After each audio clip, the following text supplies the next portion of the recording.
So we're on page 6, question 6. Jackson claims that multiplication always makes a bigger number. If I take 6 and I multiply it by 4, I get 24, which is bigger than 6. If I take 1/4 and multiply it by 2, I get 2/4 or 1/2, which is bigger than 1/4. However, Jackson is incorrect. So just because you're multiplying does not always mean you are going to get a bigger product or answer. So we have to give an example that proves him wrong. So if we take a fraction like 1/2 and we multiply it by 1/4, 1 times 1 is 1, 2 times 4 is 8. Our product or our answer is 1/8. And 1/8 is less than 1/2. So just because you're multiplying does not mean you are going to end up with a value that is bigger.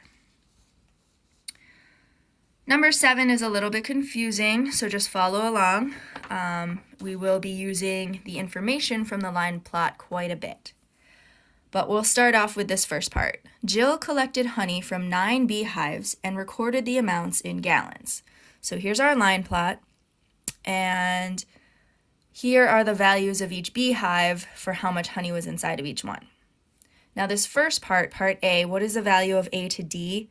You actually have to ignore the number of X's that there are and just look at the letters, okay?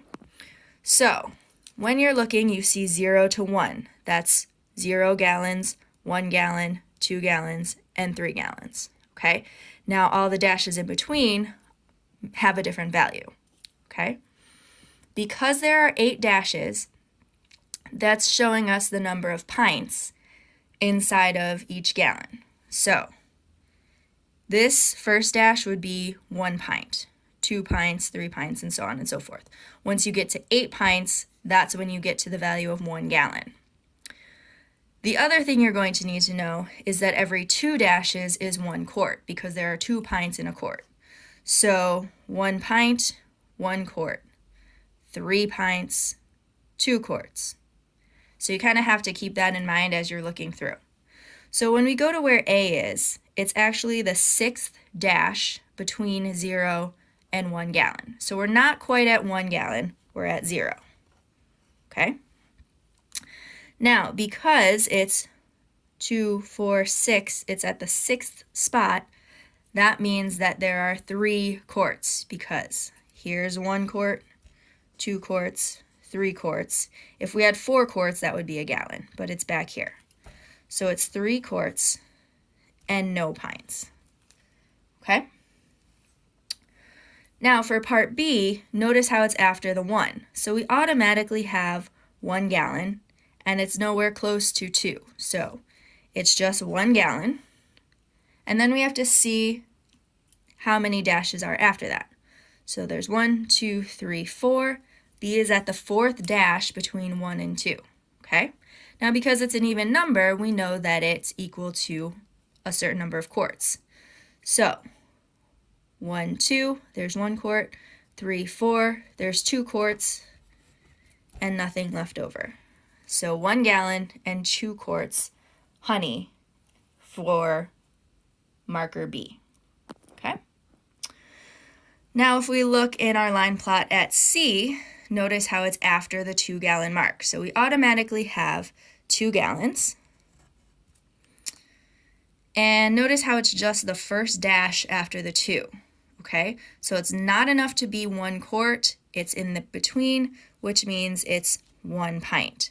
So 0 quarts and 1 pint. So amount C is worth 2 gallons, 0 quarts, and 1 pint.